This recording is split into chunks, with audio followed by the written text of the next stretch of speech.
Shalom saudara-saudara yang dikasihi dan diberkati Tuhan Yesus Kristus. Kiranya Allah damai sejahtera memberikan kita kesehatan dan sukacita dalam menjalani kehidupan kita saat ini. Mari kita berdoa untuk memulai renungan ini.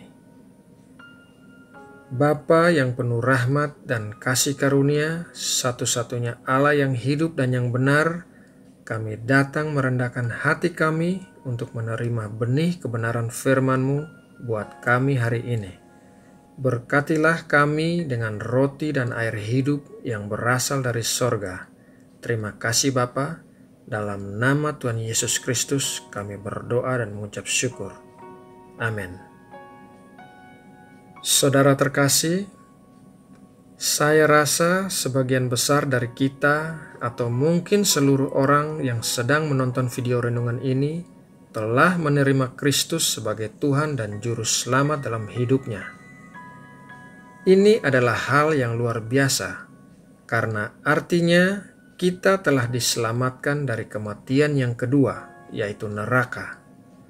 Sayangnya, banyak orang Kristen yang merasa puas hanya dengan menerima keselamatan saja. Padahal, ada satu hal lagi yang lebih luar biasa yang ditawarkan kepada kita, yaitu hidup yang berkelimpahan, dan hidup berkelimpahan itu hanya bisa kita peroleh apabila kita benar-benar mengerti apa arti hidup Kristus di dalam kita. Lebih jelasnya, saya contohkan dengan peralatan nirkabel. Peralatan nirkabel adalah perlengkapan sehari-hari yang bisa kita temukan dalam hidup kita di tengah teknologi modern saat ini. Salah satunya adalah handphone. Handphone memiliki baterai yang bisa diisi ulang. Apabila baterai handphone hampir habis, kita mengisi ulang baterai handphone dengan mencolokkannya pada sumber listrik.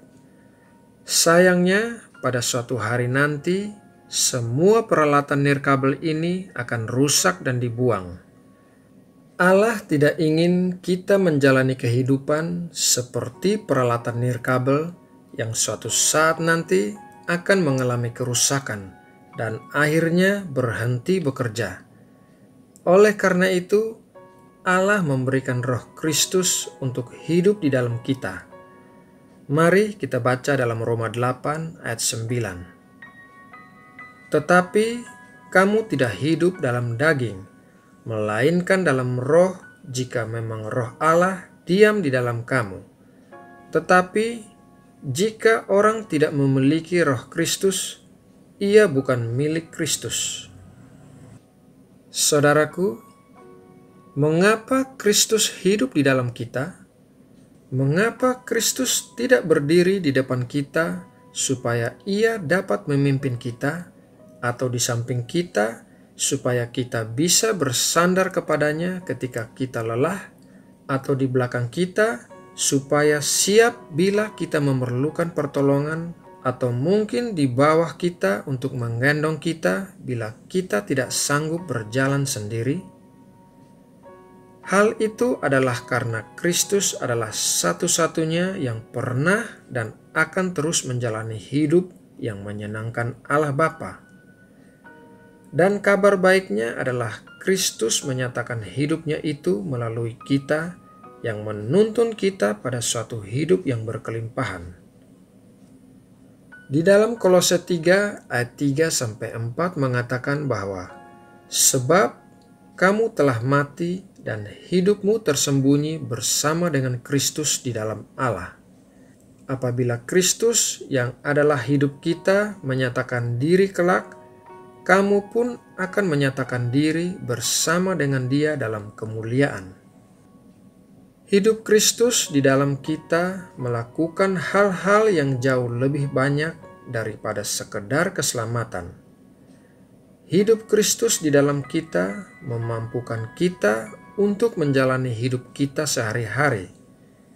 Saya pribadi banyak mengalami hidup Kristus yang nyata di dalam saya. Ketika saya membuat bahan renungan untuk video di channel ini, Mula-mula saya berdoa agar Roh Kudus memimpin dan menuntun saya dengan hikmat dan pengetahuan untuk bisa membuat renungan yang sesuai dengan firman Tuhan dan yang diperlukan oleh saudara yang menonton. Saya tidak tahu firman apa yang sedang saudara butuhkan saat ini, tetapi Roh Kudus tahu.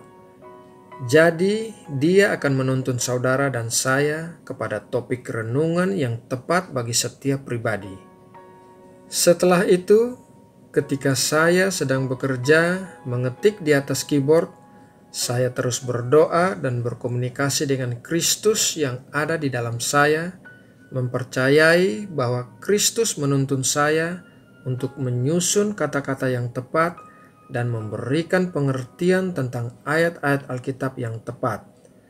Kemudian, apa yang terjadi adalah kata-kata mengalir begitu saja, seolah-olah bukan saya yang sedang bekerja, tetapi ada tangan yang tidak kelihatan yang sedang menuntun jari-jari saya untuk mengetik.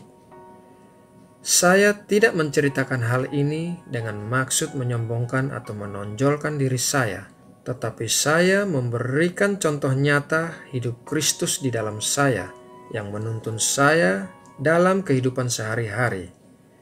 Masih banyak lagi hal-hal yang Kristus lakukan melalui hidup kita.